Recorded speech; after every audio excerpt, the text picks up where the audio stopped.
So we continue our discussion on superposition of light waves. And in the last class, I made a mention about a famous experiment that was done close to 220 years ago. That was Young's double slit experiment. And this experiment actually laid to rest all the debate regarding whether light is a wave or light is a particle. And it proved that yes, light is a wave. How did it do that? There were some wonderful results that were obtained as a result of this experiment, results which could never ever be explained using the particle theory of light or the corpuscular theory of light, as was famously put forward not by Newton, but people before Newton, but Newton did make it very popular. So this Young's double slit experiments changed the entire course of thinking. It brought in a complete shift in people's belief that light is a particle, and they started believing that yes, light is a wave. So in today's class, I will take you through the basics of this Young's double slit experiment, and there are various parts to it. First is the experimental setup. We have already seen that. Now today we are going to quickly go through path difference and compare the path difference with the general conditions for bright and dark bands that we have derived earlier. Then for the given geometrical setup of Young's double slit experiment, how can we locate where there will be a bright band formed and where there will be a dark band formed? We are going to look at that and then eventually derive what is called as a bandwidth. Of course, significance and higher order observations will be reserved for later on. So today the idea is to quickly go through the path difference that we have done earlier, the comparison that we have done earlier, and use a simulation to see how this path difference gives rise to a phase difference, that in turn gives rise to a bright band and a dark band and so on. So this was the calculation of the path difference.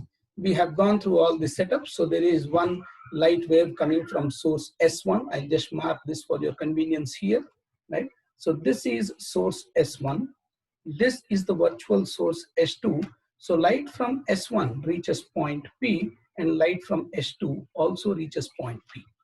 Notice that S1 will be covering a distance x1, or light from S1 will be covering a distance x1, and light from S2 will be covering a distance x2 as it reaches the same point P.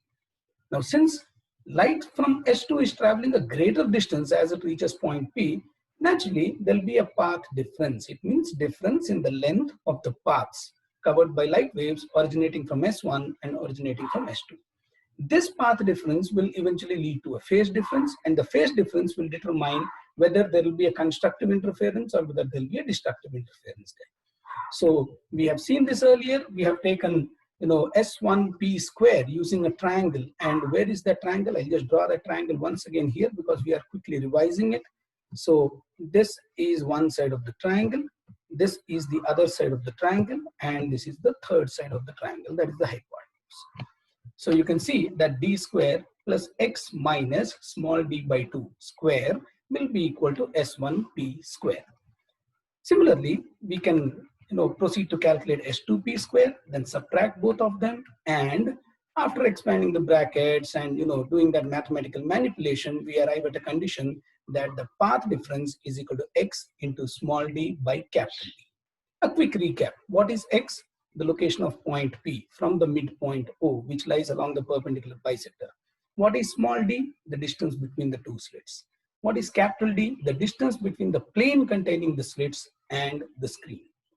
So based on this, which is our important equation here, now we will proceed to compare this condition for path difference that we had derived earlier in case of Young's double slit experiment to the general condition for path difference to give rise to a constructive interference and give rise to a destructive interference. Therefore, this is the general relation for path difference in case of Young's double slit experiment, and the relation for path difference for constructive interference is delta x is equal to n lambda. So you compare both of them, rearrange the terms, and you'll get the location of bright bands as n into lambda capital D by small d. Similarly, you can calculate it for the dark bands, and it turns out to be 2n minus 1 by 2 lambda into capital D by small d. Now, how does all this actually translate into formation of bright bands and dark bands? How do the two waves superimpose each other? Let me show you that. Okay, so here you can see the simulation of a Young's double slit experiment. Let me mark out the important points to observe here. This is S1, the first virtual source. This is S2, the second virtual source. This is the point O, which we had earlier marked in the diagram. And we can move this point and consider any point here, P here, or we can consider a point P here. I'll tell you how to move that. The computer will do that for you, right? That is the idea of it. So we will see how this wave, while it is coming to the screen, and this wave, while it is coming towards the screen, how do they superimpose? Like presently you can see that a crest of one wave is nicely coinciding with the crest of the second wave. And the trough of the first wave is nicely coinciding with the trough of the second wave. Does this happen at all the points on the screen? Let us look at that. So let me first of all allow the waves to move, observe that carefully, and you can see that the waves are propagating. You can very clearly see that as the waves are reaching the screen, they are nicely coinciding with each other. They are synchronizing with each other. Now suppose I move this point slightly up. And now you can see that the waves are kind of trying to destroy each other, right? In their event of superposition, they are actually trying to destroy each other. You can see that crest of one wave is coinciding with the trough of the other wave. I can stop this and show it to you. See, I'll just mark it here. This is crest of one wave. It is superimposing with the trough of the other wave. Crest of one wave superimposing with the trough of the other wave. So what would that lead to? That will lead to one wave destroying the other, and that is what we call as a destructive interference. And you can see that happen.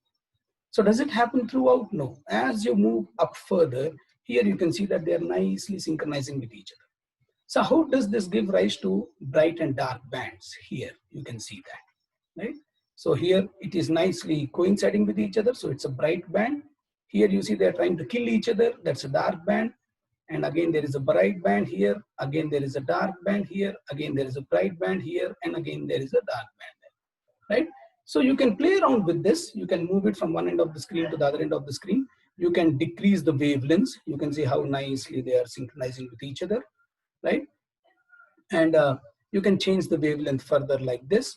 You can increase the amplitude of one of the waves. You can decrease the amplitude of one of the waves like this, right? And you can increase the distance between the slits. You can see how the fringe pattern is changing on the screen. You can decrease the fringe pattern on the screen, right?